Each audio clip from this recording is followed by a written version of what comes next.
Welcome to our show. We're hitting up the stove.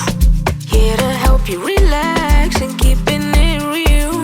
We got the best guest. You cannot miss the gist. So come and join us in cooking up a dish. Hey, yeah, relax, just enjoy. Why get to relax, just enjoy. Welcome to Relax, Chop, Enjoy. For today's episode, I have one of my most favorite human beings in the world, Miss Emem Etukinoh. Hello, my name is Emem Etukinoh, and I'm honored to be a guest on Relax, Chop, Enjoy with Dee Dee Asuamah. Not only completing 1, but 2 degrees. She is a hard-working girl, y'all. Her first degree is going to be a Doctor of Pharmacy degree, and the second is a Master's of Science degree in Nutrition. Oh my goodness. I just couldn't even do it. I only completed Doctor of Pharmacy, and she's doing 2 at the same time. So without further ado, let's welcome our future Doctor of Pharmacy to the show. Do I say hello? Hi! What? I can't help it. I just love you. I just love this human being. You're so beautiful. I love her.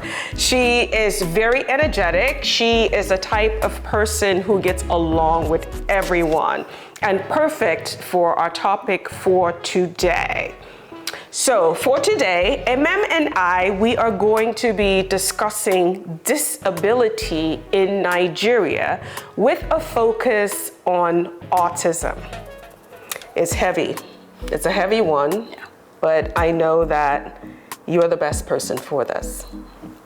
So while we have our conversation, we are going to be preparing chicken pepper soup, my favorite. Yes, I nailed it. So this time I'm like, okay, I'm gonna do it a little bit different. So for those of y'all that are familiar with how chicken pepper soup is cooked, this is gonna be chicken pepper soup with a Naija twist, okay? And even with the Naija twist, please understand, it's Udeme's, as in Dee Dee's recipe. So don't throw shade at what I'm going to be doing, and don't sit there and get all twisted, because it doesn't make sense, but it is going to be very delicious. Please, you have to say it's delicious at the end. And it will be. Okay. And it will be. So for those of you who are not familiar with this show, Relax, Chop, and Enjoy, it's a combination of 2 things. So 1, it's a talk show, and also it's a cooking show. So we are going to be handling some very difficult conversations, okay? And also relaxing and cooking. That's the part that you like, is the chop part. So that's what we're going to be doing. So while we talk about our topic for today, and while we prepare this delicious meal, I want you watching to 1, sit, 2, relax, and 3, enjoy. So let's get started. So over here, we have some of the ingredients that we're going to be including in the chicken pepper soup. And as I mentioned, a lot of folks, when it comes to chicken pepper soup, is pretty much cooked without a lot of these veggies that I'm going to be including. But since I am a pharmacist, okay, do you get that? I like to eat well. So a lot of times with every meal, I love to introduce vegetables. So we're going to be including a lot of these vegetables, have some great spices here, some ginger, some garlic, some peppers, and basil as well. And we're going to be enjoying this meal with rice. So we'll be steaming the rice during the course of the show. And then to the left here, we have, gotta show you our chicken. So we have our bits of chicken here that we're going to be including. And let me just drop this here. And back here, we have our chicken stock. So just to give you a little bit of, background, if you want to cook this meal yourself at home, you cut up your chicken into bits and pieces, as I did here. You steam the chicken for just a few minutes, just to get you your chicken stock. I'd like to use the stock from the actual chicken I'm using itself versus chicken stock bought from the store. And you make sure you spice it right. And then the rest of the show you will see as we mix and add these remaining ingredients to get our final product, which is our chicken pepper soup. Okay? So we're gonna get started. As we move forward, one of the things that I want to do is just kind of, talk about you, Emem. You're kind of like my protege. I want to believe that, but I'm not sure. It's true? Really? And Emem is also my cousin. We're both Nigerian. If you couldn't tell already. Yeah, if you couldn't tell. See the family, the face? So we're both from Nigeria, as in parents are Nigerian. I was born in Nigeria. Emem was born in the US. One of the things that I love about this girl is she has always been interested in our culture. So one of the questions I've always wanted to ask you is, you grew up in the US. Why have you been interested in the Nigerian culture? Why have you been interested in engaging in that culture? Right. So for me, because my name is Emem Etukinoh, it's kind of hard to not be attached to your culture, because it's like, okay, you were born in the US, but where are you from? Like, you don't have an American name. So for me, I was always interested in the food, the names, the culture, the clothes. Just naturally, I was like, ooh, I love the music. I love the food. Fufu and soup. I find soup, like, I love it. So for me, like, my parents didn't actually teach me my native language of Ibibio. I just was nosy as a child. And so I would just listen to what they were saying. So even as a young child, I was always interested in the culture just naturally. Yeah, you were. The language, the food, and even though I can't speak it fluently, bits and chops I can do, you understand? But so I was just always interested. Even though I was born here, I knew I belonged somewhere. And then I always knew I wanted to go. Like, I was like, okay, I need to go to Nigeria. I've never been. And I also went as an adult, which we'll get into a little bit later, but yeah. No, we can get into that right now. So before she follows through with that, what I'm going to do now is start mixing the ingredients. The first thing I'm going to do is I like to take some of the chicken and kind of, fry it a bit so it kind of I love mixing things. So we're not going to have just steam, we're going to have a little bit of fried. So I'm going to be doing that and then starting to mix some of these ingredients while you talk to us about that experience, which was predicated on you winning Miss Akwa Ibom USA. Congratulations for that. That was a couple of years ago, but she did win. So we do have a beauty queen in the family. They won't let me forget it. How can we let you forget that? That is so, I was so proud of you. You were kind of a little diva during the pageant.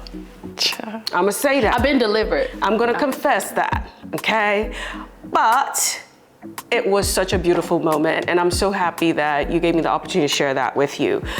But that took you to Nigeria for the first time. I really wanted to go on that trip because I just wanted to see your face, because I know I couldn't prepare you for what you were going to experience. So while I start mixing things in the background, if you could just kind of talk to us about what that was like, and please, do not spare the details. I want to hear when the plane landed. Yeah. And the heat hit you.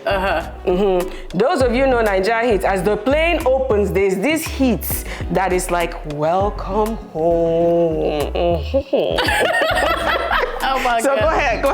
Okay, well, actually my first trip to Nigeria was predicated on me winning Miss Akwa Ibom USA, as she stated, and that was a very different experience. I went with a chaperone. I didn't go with my parents, so that in itself was a whole big ordeal. So actually, because people that are not from Nigeria may not know, so the state that we're from is Akwa Ibom State, right? But the two states that you normally fly into, at least from the US, typically is like Abuja, which is the capital, or Lagos. So when I first landed in Lagos, I was like, okay, this place is different though. Oh, and before I even traveled, I listened to every pidgin news that I can find because I was like, okay, I don't want to be Americanized. I want them to know that I'm from somewhere. You were one of those. You were one of those. So I listened to all the pidgin news channels so I can really understand what was going on. And so when I first hit Lagos, first of all, it wasn't the heat that was different, it was the air. I was like, okay, the smell, everything is different. The air. The air. Okay, I haven't heard, okay, so when you say the air, because I noticed the heat, the air, the smell,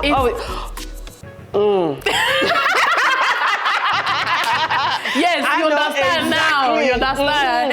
And those of you that are Nigerians, when you enter that airport, Muritala Mohammed, there is an aroma, a diffusing aroma that permeates. Just a little different than I was used to. Just a little bit. Just a little different. And so that was an interesting experience. Honestly, the first thing I noticed was the infrastructure. I was like, okay, these buildings are different. But the hotel I stayed in was actually pretty nice, so it wasn't bad. And then the very next day, we flew into Akwa Ibom State, which is where both of my parents were born. And so flying into Akwa Ibom, honestly, the very first thing I noticed was the palm trees. Oh, and I still say it till this day. They're beautiful. It's different than Miami palm trees, you understand? It's the real African palm trees. It's like a rainforest. Yes. And it's, okay, it's gorgeous. So for me, one of the biggest things is how green. Yes. The lush and natural green. looks. Yeah. Now, I will say this though, because every time I experience it, the first thing I think of are snakes. I don't know why. I think it's that there's a movie. Oh, yeah. Yeah. So I just kind of think about snakes because it's so green, but it's so beautiful. It's gorgeous. So beautiful. So that was the first thing I noticed. And then I think driving on the roads, how there's different villages or different local governments. So I was like, okay, what's this road? What's that road? And then I think one of the most beautiful things about the trip, so the trip was predicated on me and my platform when it comes to children with disabilities with a focus on autism, right? But before I even got to do anything with my platform, I was able to meet family members that I had never met but only heard about. So aunties and uncles and cousins. And I think that was really, really precious for me. Cause it's one thing to get the call from Nigeria at 3 or 4 in the morning in the US cause they're calling you. But it's another thing to kind of see them in person. So it was just so nice to meet them and hear the language. And because I've been practicing, I'm actually, I do understand what you're saying. They're she's American, Nakata, but really, I'm one of you. So that was probably the most memorable part about the trip besides actually, obviously, my mission and what I went there to do. And then I got to eat the food that was way more natural. Oh, it was just, the food. Yeah, So oh my gosh. One of my most vivid memories about visiting back home is I remember coming to visit, I think this was in the 2000s. My mom was cooking because people cook outside.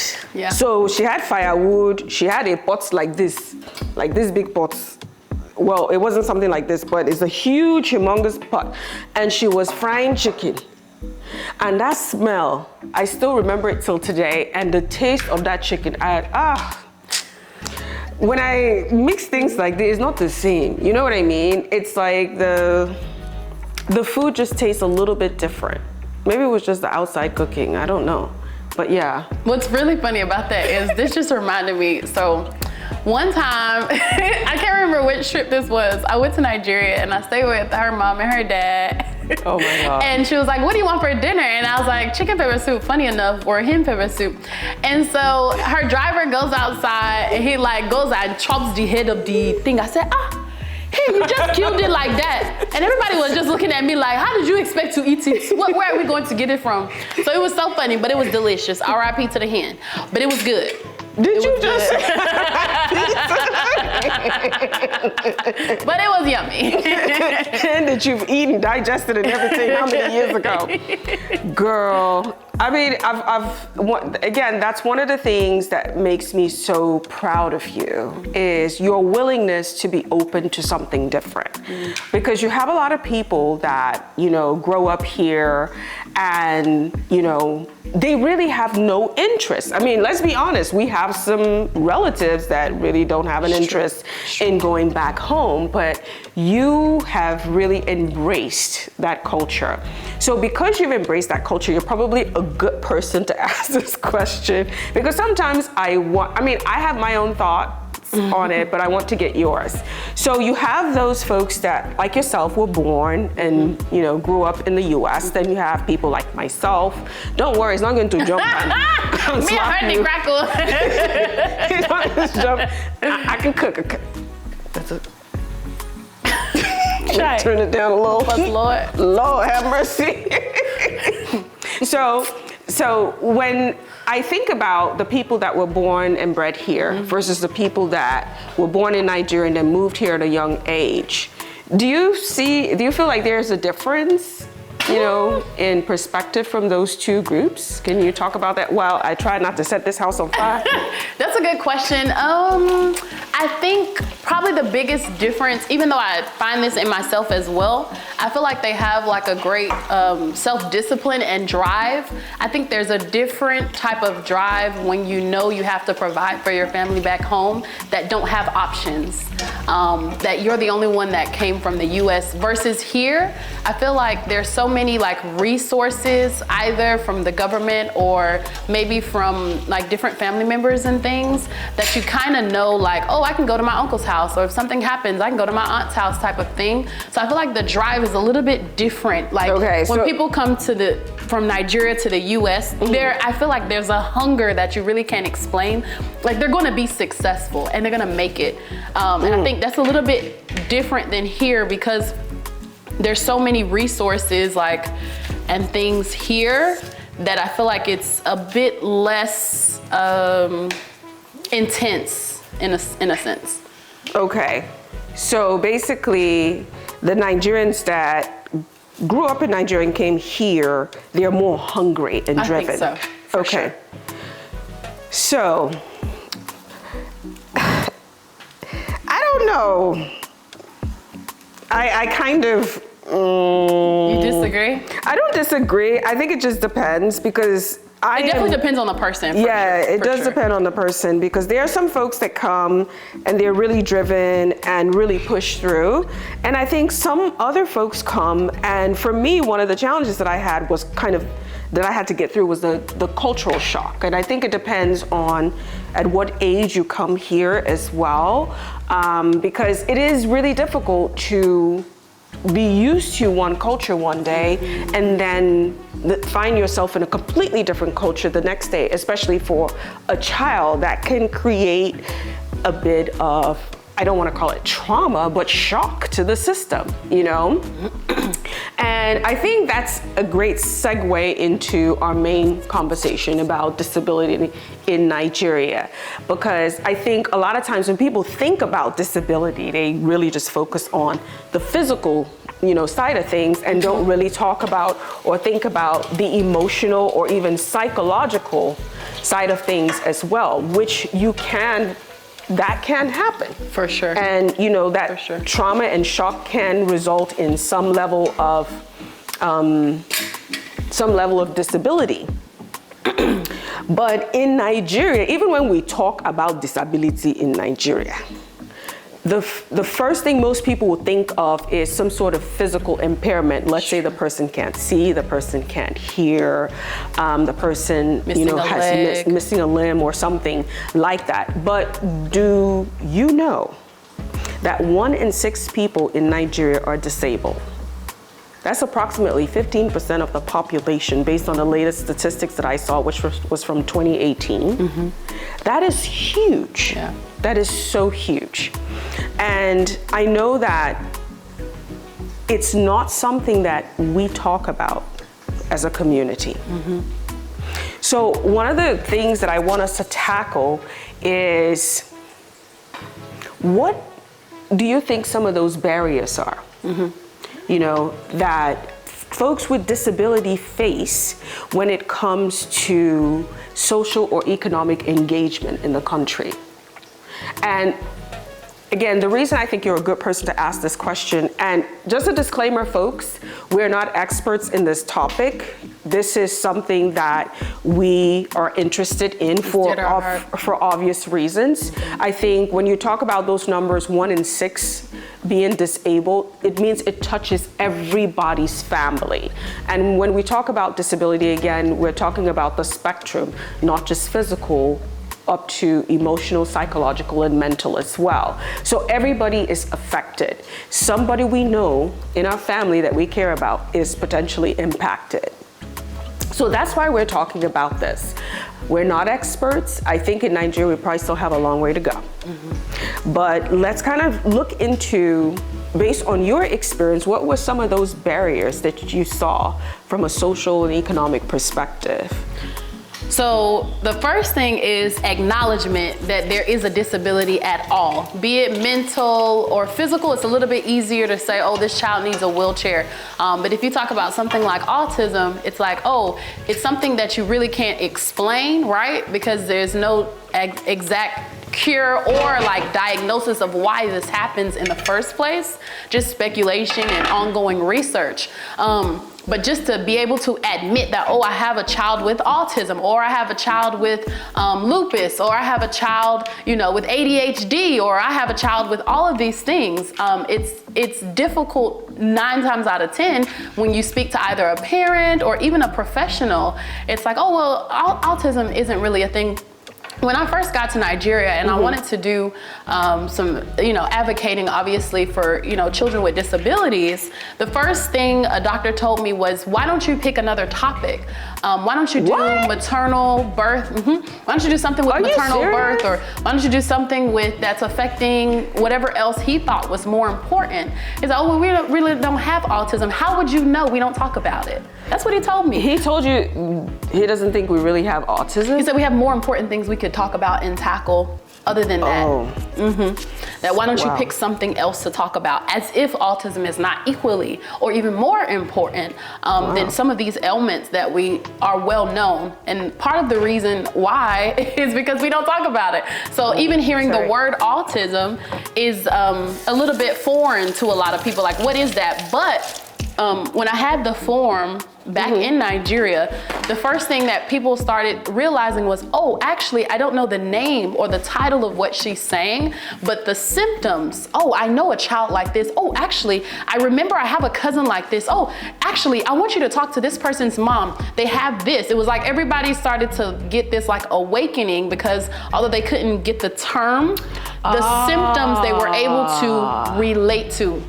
So the actual word is not in the vernacular, in the vocabulary. Correct. But the signs that the child or adult presents, it's like, okay, I'm familiar with that. Correct.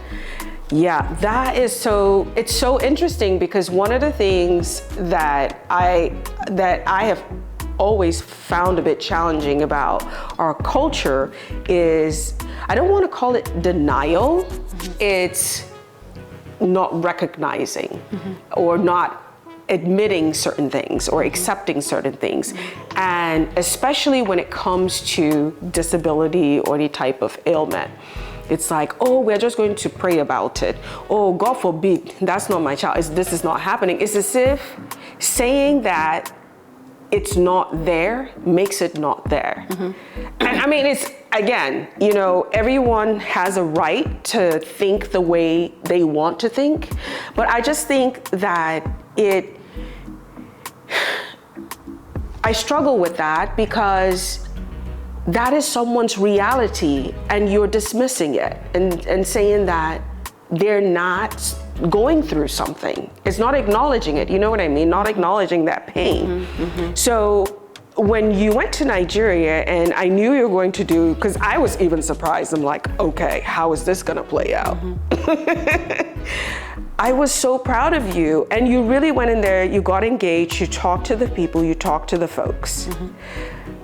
I look at, in Nigeria, because when I even think about disability, let's kind of go one step back. even as you landed at that airport, what are the provisions made for a person with disability? Number one, I land in the airport, you're walking. You see there may be a lift to help people that are maybe in a wheelchair. That thing may not be working. That's true. And God forbid they take lights, because last I checked, those things are mechanical. They work with electricity. Going to the buildings, you know, sometimes there's power at the bank, sometimes the power may be down. Yeah. How do people move around? Getting on the buses, the Molwe buses. I don't recall seeing, and I did get on those buses when I was a kid, okay? It was so fun. I remember those experiences vividly, and I do not recall any provisions for persons with physical disability. That I found shocking. And as recent as last year, I went to Nigeria, and there has been a lot of improvement. I will say that from when I was a kid, there has been a lot of improvement, but the problem is still there. For sure. So that's talking about just physical. Yeah. You went even further. To talk about something that you may not be able to tell with your eyes sometimes. Don't even acknowledge exists. Wow. We're gonna take a minute, because I need a minute right now. I'm getting a bit of, it's a lot, it's heavy, because just thinking about it. I'm going to try to catch us up on the cooking. So we're gonna focus on the cooking very quickly. We're gonna come back. We're gonna talk about this, but it's hard for me, and folks understand why this is hard. And I know for you, because I was there when you came back from Nigeria and the conversations that we had, is because, again, we know people like this. I have an aunt that has difficulty walking. I have an aunt that is blind due to diabetes. These are the realities of our lives back home. And even though we're able bodies, we're able to walk around and move around, we need to understand the challenges that they are facing to engage in society. And I know, again, a lot of strides have been made, and they're continuing to make strides, but we want to keep that conversation going, because we are very, very far away from where we need to be. We've come a long way, but we got a long way to go, essentially. Yeah. So we're going to take a pause. We're going to cook a little bit, and then we're definitely going to come back and finish this off.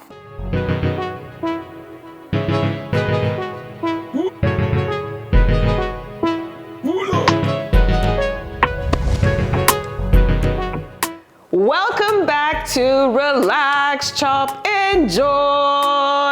As you could see here, or as you can see here, our food is ready, and we are ready to devour. We're hungry.